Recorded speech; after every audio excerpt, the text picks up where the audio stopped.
Les Égyptiens aux urnes pour les premières élections législatives de l'après-Moubarak, un scrutin qui intervient dans un contexte de crise, près d'un an après la chute du Raïs.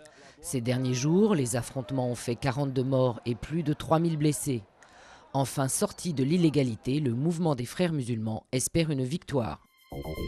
Après les ultimatums, les sanctions. La Ligue arabe a décidé dimanche le gel des transactions commerciales et des comptes bancaires du gouvernement syrien.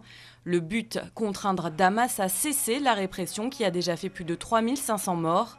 Pour Alain Juppé, les jours du régime de Bachar al-Assad sont désormais comptés. Le chômage va progresser en octobre, la faute à la crise.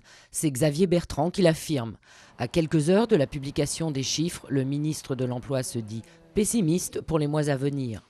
En septembre, le nombre de demandeurs d'emploi avait déjà grimpé à un niveau jamais vu depuis près de 12 ans. 190 pays réunis à Durban en Afrique du Sud et un objectif, contenir le réchauffement climatique. Les dirigeants ont 2 semaines pour assurer un avenir au protocole de Kyoto, seul traité contraignant en matière de réduction des gaz à effet de serre. Malgré l'importance du dossier, aucun grand chef d'État n'est attendu à Durban. Qui en mangera le plus ? À Hong Kong, les plus gros mangeurs du monde ont bataillé dimanche à coups de raviolis chinois.